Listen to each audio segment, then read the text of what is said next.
सोचिए सोचिए एक ऐसी संरचना के बारे में जिसे बार बार जमींदोज किया गया हो, मतलब एक बार नहीं कई बार चुन चुन कर तोड़ा गया हो। बिल्कुल। सामान्य लॉजिक तो यही कहता है ना कि इतने प्रहारों के बाद उस जगह को हमेशा के लिए नक्शे से मिट जाना चाहिए था, मतलब एक खामोश खंडर बन जाना चाहिए था। लेकिन आज 2026 में वो ढांचा न सिर्फ अपनी जगह पर खड़ा है, बल्कि पहले से कहीं ज्यादा विशाल और आधुनिक बनकर उभर आया है। और देखिए, यही बात इस पूरी कहानी को सिर्फ ईंट पत्थर या वास्तुकला के दायरे से बाहर निकाल देती है।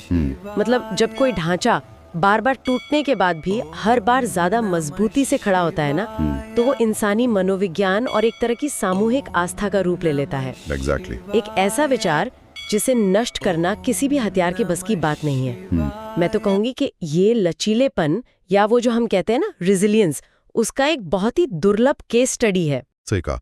और आज के हमारे इस डीप डाइव का विषय ठीक यही है। हमारे पास जो स्रोत हैं उनमें कई ऐतिहासिक दस्तावेज हैं, कुछ हालिया न्यूज रिपोर्ट्स हैं और Somnath the eternal journey of India's first jyotirlinga से जुड़े कुछ बेहद दिलचस्प नोट्स का एक पूरा बंडल है। तो आज हमारा मुख्य मिशन ये डिकोड करना है कि मई 2026 का महीना भारत के पहले ज्योतिर्लिंग सोमनाथ के लिए इतना ऐतिहासिक क्यों बन गया। आखिर कैसे ये स्थान विनाश और निर्माण के एक अनंत चक्र का प्रतीक बन गया है।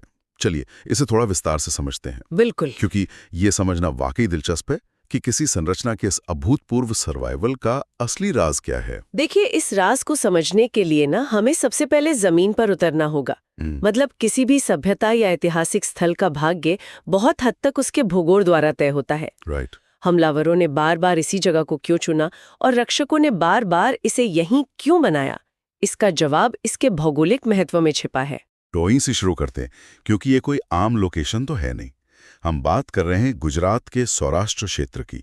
वेरावल बंदरगाह के ठीक पास प्रभास पाटन नाम की जगह है। हाँ। और जो बात इस जगह को एक अलग ही ऊर्जा देती है वो है इसका त्रिवेणी संगम। मतलब ये वो स्थान है जहां हिरण, कपिला और सरस्वती नदियां आकर सीधे समुद्र में मिलती हैं। अगर हम प्राचीन सभ्यताओं के पैटर्न को देखें ना, तो नदियों का संगम हमेशा से जीवन, व्यापार और आध्यात्मिक ऊर्जा का केंद्र रहा है। ट्रू। जल सिर्फ जीवन का प्रतीक नहीं है, बल्कि यह एक तरह की सामूहिक चेतना को भी अपनी ओर खींचता है। जब तीन नदियां एक साथ मिल रही हों, तो वो जगह स्वाभाविक रूप से उस पूरे क्षेत्र का एपिसेंटर या केंद्र बिंदु बन ही जाती है। और शायद इसी असीम ऊर्जा वाले केंद्र से वो पौराणिक कथा जन्म लेती है जो इस स्थान की सबसे शुरुआती नींव है। हमारे स्रोतों में जो उल्लेख है ना, वो बहुत ही काव्यात्मक है। अच्छा। हाँ, कथा ये है कि स्वयं चंद्रदेव, जिन्हें सोम भी कहा जाता है, उन्हें प्रजापति दक्ष ने श्राप दे दिया था, जिससे उनकी चमक धीरे धीरे खोने लगी थी। ओहो। इस श्राप से मुक्ति पाने के लिए चंद्रदेव ने इसी त्रिवेणी संगम पर भगवान शिव की घोर आराधना की, और जब उन्हें उनकी चमक वापस मिली तो उसी कृतज्ञता में उन्होंने यहाँ मंदिर का निर्माण किया। इसलिए इसका नाम सोमनाथ पड़ा, यानी चंद्रमा के नाथ या चंद्रमा के स्वामी। इन पौराणिक कथाओं को अगर हम थोड़ा मनोवैज्ञानिक और समाजशास्त्रीय नजरिए से देखें, तो ये सिर्फ कहानियां नहीं है। तो फिर क्या है? देखिए, ये कथाएं किसी स्थान को लोगों के अवचेतन में या सबकॉन्शियस में बहुत गहराई तक स्थापित करने का काम करती हैं। मतलब जब किसी जगह के साथ ब्रह्मांडीय शक्तियां और श्राप मुक्ति जैसी गहरी भावनाएं जुड़ जाती है ना, तो वो जगह पीढ़ियों के लिए एक एंकर बन जाती है। क्या बात है। और इसके निर्माण की जो टाइमलाइन हमारे नोट्स में दी गई है, वो तो मुझे और भी हैरान करने वाली लगी। वो कैसे? मान्यता है कि सतयुग में इसे खुद चंद्रदेव ने शुद्ध सोने से बनवाया था। फिर जब त्रेतायुग आया तो रावण ने इसका निर्माण चांदी से किया, और फिर द्वापर युग में भगवान कृष्ण ने इसे चंदन की लकड़ी से बनवाया। जब मैंने ये पढ़ा ना, तो मेरे दिमाग में एक ही विचार आया, ये तो किसी बहुत ही प्राचीन और विशाल ओपन सोर्स प्रोजेक्ट जैसा लगता है। Open source project? बाप रे, ये एक बहुत ही आधुनिक और अनोखी उपमा है। लेकिन आप इसे किस तरह से जोड़ रहे हैं? मतलब मेरा कहने का अर्थ है कि बुनियादी कोड या जो कोर ओएस है वो तो वही रहा, भगवान शिव की उपासना, लेकिन हर युग ने आकर इसके हार्डवेयर या बाहरी आवरण को अपने तरीके से अपग्रेड कर दिया। समझ गई। पहले डेवलपर्स ने सोने का वर्जन निकाला, फिर अगली युग वालों ने इसे चांदी से पैच किया, और फिर चंदन की लकड़ी का एक नया अपडेट आ गया। ये तुलना मुझे बहुत पसंद आई। असल में सोर्स कोड वही आस्था थी और अलग-अलग युगों ने अपनी आर्थिक क्षमता, संसाधनों और श्रद्धा के अनुसार उसे एक भौतिक रूप दिया। एग्जैक्टली। समय ऐसा आया जब इस ओपन सोर्स प्रोजेक्ट को पूरी तरह से क्रैश करने की कोशिश की गई। बिल्कुल। और यहीं पर हमारी कहानी पौराणिक काल की धुन से निकलकर सीधे दर्ज इतिहास के पन्नों के सबसे हिंसक दौर में प्रवेश करती है। जनवरी 1026। हाँ, जनवरी 1026 महमूद गजनवी का वो कुख्यात और विनाशकारी आक्रमण। हमारे स्रोत बहुत ही स्पष्ट रूप से बताते हैं कि उसने न सिर्फ मंदिर की अपार संपत्ति को लूटा, बल्कि मुख्य शिवलिंग को खंडित किया और मंदिर की रक्षा कर रहे हजारों पुजारियों और योद्धाओं का कत्ल कर दिया। देखिए, यहाँ जो बात सबसे ज्यादा ध्यान देने वाली है ना, वो ये है कि गजनवी का उद्देश्य सिर्फ खजाना लूटना नहीं था। तो और क्या था? मध्यकालीन युद्धों के मनोविज्ञान को अगर हम समझें, तो आस्था के केंद्रों को नष्ट करना एक सोची समझी रणनीति होती थी। मतलब उद्देश्य होता था सामने वाले समाज का मनोबल पूरी तरह से तोड़ देना, ये साबित करना कि जब तुम्हारे देवता ही तुम्हें नहीं बचा सके तो तुम क्या चीज हो। एक मिनट, यहीं पर मुझे हमेशा एक उलझन होती है। बताइए। मैं सच में ये समझना चाहता हूँ कि जब कोई इतना बड़ा सदमा लगता है, मतलब जब आपकी आस्था की सबसे बड़े केंद्र को इतनी क्रूरता से तबाह कर दिया जाता है, इतना खून खराबा होता है, तो उस गहरी निराशा के बाद वापसी कैसे संभव होती है? समाज एकदम से बिखर क्यों नहीं जाता? ये एक बहुत ही वाजिब सवाल है और यहीं पर सोमनाथ का लचीलापन एक केस स्टडी बन जाता है। आमतौर पर ऐसे हमलों के बाद समाज दशकों तक सदमे में रहते हैं, उभर नहीं पाते। लेकिन सोमनाथ के मामले में प्रतिक्रिया बिल्कुल विपरीत थी। गजनवी के जाने के तुरंत बाद गुजरात के चालुक्य राजा भीमदेव प्रथम और मालवा के परमार राजा भोज का एक साथ आना बहुत कुछ कहता है। अच्छा, उन्होंने तुरंत काम शुरू कर दिया था। बिल्कुल, उन्होंने शोक मनाने में सदियां नहीं बिताईं, बल्कि तुरंत मंदिर का दोबारा निर्माण शुरू कर दिया। ये साबित करता है कि हमलावर ने भौतिक ढांचे को तो तोड़ दिया था, लेकिन वो उस विचार या संकल्प को नहीं तोड़ पाया जो लोगों के दिमाग में बैठा था। और ये वापसी सिर्फ एक बार की बात नहीं थी, ये तो जैसे विनाश और निर्माण के 1000 साल लंबे इको या गूंज की शुरुआत भर थी। हमारे नोट्स में पूरी एक सूची दी गई है। हाँ, लिस्ट काफी लंबी है। 1299 में दिल्ली सल्तनत के अलाउद्दीन खलजी के सेनापति उलू खान ने हमला किया। क्या हुआ? जूनागढ़ के राजा महिपाल देव ने इसे फिर से खड़ा कर दिया। और ये रस्साकशी 18वीं सदी तक बेरोक-टोक चलती रही। मतलब 1706 में मुगल बादशाह औरंगजेब ने मंदिर को पूरी तरह से ध्वस्त करने और वहां किसी भी पूजा को रोकने का सख्त आदेश दे दिया था। लगातार होने वाले इन प्रहारों से मंदिर का मुख्य ढांचा बहुत ही जर्जर स्थिति में पहुंच चुका था। लेकिन 1783 में कहानी एक नया मोड़ लेती है, जहां सिर्फ जज्बात नहीं बल्कि विशुद्ध व्यावहारिकता या जिसे हम प्रैग्मेटिज्म कहते हैं, वो देखने को मिलता है। अहिल्याबाई होलकर का योगदान है ना? एग्जैक्टली। इंदौर की मराठा रानी अहिल्याबाई होलकर ने एक बहुत ही चतुर रणनीतिक कदम उठाया। उन्होंने देखा कि मुख्य मंदिर हमेशा रडार पर रहता है, तो उन्होंने खंडहर बन चुके मुख्य ढांचे से थोड़ी ही दूरी पर जमीन के नीचे एक पुनरुद्धारित सोमनाथ मंदिर बनवा दिया। रानी अहिल्याबाई होलकर की ये रणनीति वाकई एक मास्टर स्ट्रोक थी। उनका सोचना ये था कि इमारतें भले ही गिरें और बनें, लेकिन परंपरा का जो प्रवाह है, जो पूजा का सिलसिला है, वो एक दिन के लिए भी नहीं रुकना चाहिए। बिल्कुल सही। उन्होंने एक बैकअप सर्वर की तरह काम किया। उन्होंने ये सुनिश्चित किया कि सोमनाथ सिर्फ एक विशिष्ट अक्षांश और देशांतर का मोहताज न रहे, बल्कि वो एक जीवित धड़कती हुई परंपरा बना रहे। और रानी अहिल्याबाई होलकर की इस व्यावहारिकता ने जिस परंपरा को जिंदा रखा ना, उसी ने हमें 2026 के एक बहुत ही बड़े और ऐतिहासिक मील के पत्थर तक पहुंचाया। हाँ, अगर हम समय के पहिए को घुमाकर सीधे 2026 में लाएं, तो एक बहुत बड़ा चक्र पूरा होता है। जनवरी 2026 में महमूद गजनवी के उस पहले और सबसे बड़े विनाशकारी हमले को ठीक 1000 साल पूरे हुए। और इस मौके को कोई शोक सभा नहीं, बल्कि स्वाभिमान पर्व के रूप में मनाया गया। मतलब ये उन रक्षकों और योद्धाओं को नमन था जिन्होंने सदियों तक अपनी जान देकर भी उस विचार को जिंदा रखा। स्रोत बताते हैं कि इस दौरान 72 घंटे का निरंतर ओमकार जाप किया गया। बाप रे, 72 घंटे! हाँ, और 108 घोड़ों की एक भव्य शौर्य यात्रा निकाली गई। सोचिए इसका विजुअल कितना पावरफुल रहा होगा। बहुत पावरफुल। और देखिए, ये सिर्फ एक स्थानीय आयोजन नहीं था, ये बताना बहुत दिलचस्प है कि इसके उपलक्ष्य में उत्तर प्रदेश के काशी विश्वनाथ धाम में भी विशेष शिव शक्ति नृत्य नाटिकाओं और सांस्कृतिक कार्यक्रमों का आयोजन हुआ। अच्छा, काशी में भी। हाँ, ये 1000 साल पहले के उस हमले की सांस्कृतिक स्मृति या कल्चरल मेमोरी को रिक्लेम करने का प्रयास है। ये बताता है कि एक सहस्त्राब्दी बीत जाने के बाद भी वो सदमा भुलाया नहीं गया है, बल्कि उससे एक शक्ति में बदल दिया गया है। तो ये तो बात हुई स्वाभिमान पर्व की। लेकिन अगर हम उस विशाल मंदिर के ढांचे की बात करें जो आज वहां खड़ा है, तो उसके लिए हमें 1783 की उस व्यवहारिकता से निकलकर सीधे 1947 के एक नए और आज़ाद भारत में आना होगा। बिल्कुल। जब जूनागढ़ रियासत का भारत में विलय हुआ, तो तत्कालीन गृह मंत्री सरदार वल्लभ भाई पटेल ने प्रभास पाटन का दौरा किया।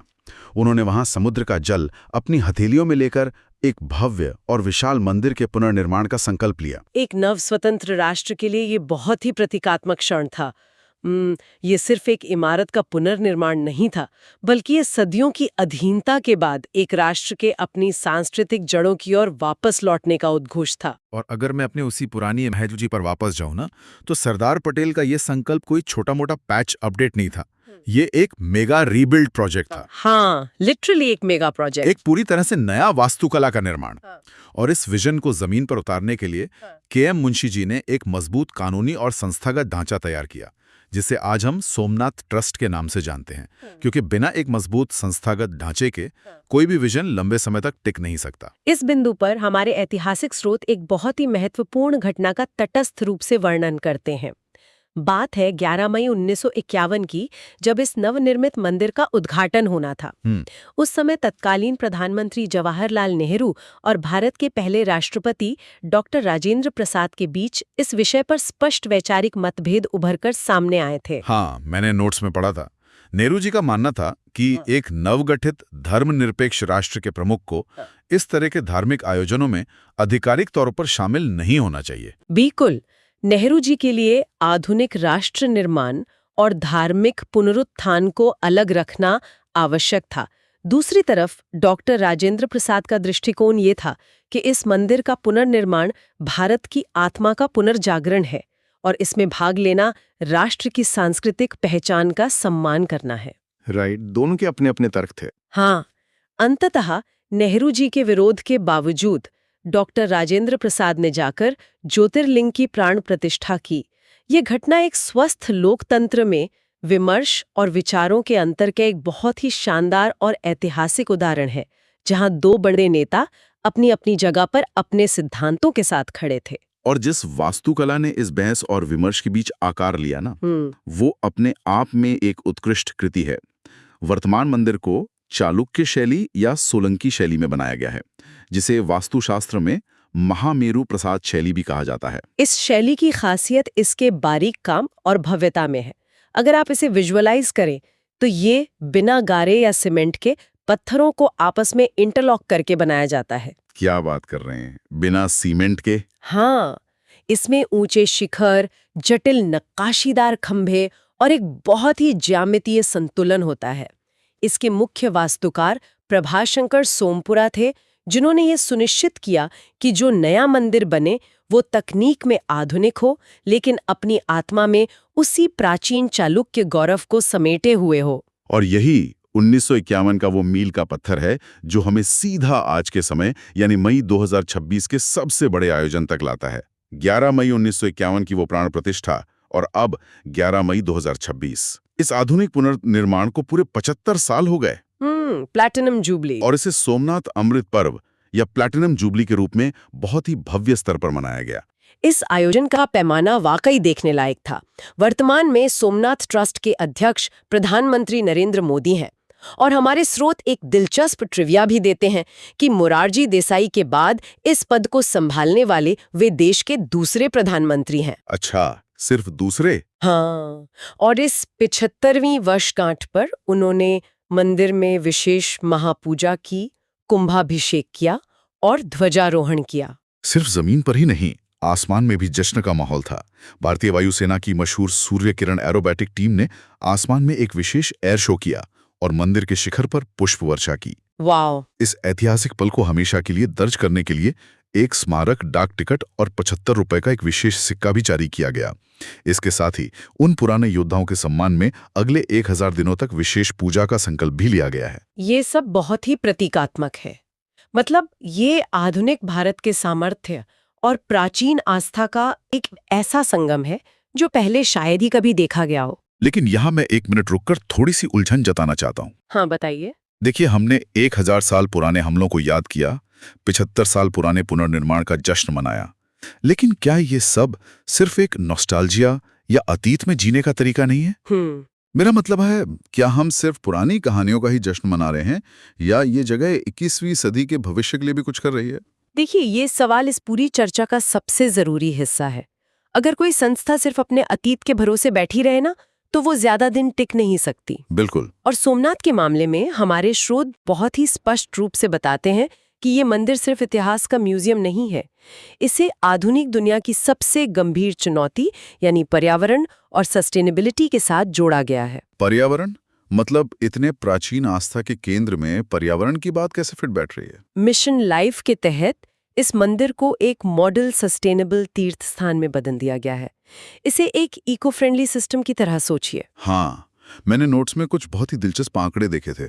वहां जो हर रोज क्विंटल के हिसाब से भारी मात्रा में फूल चढ़ाए जाते हैं ना, अब उन्हें कचरे में फेंकने के बजाय उनसे वर्मी कंपोस्ट यानी उच्च गुणवत्ता वाली जैविक खाद बनाई जा रही है।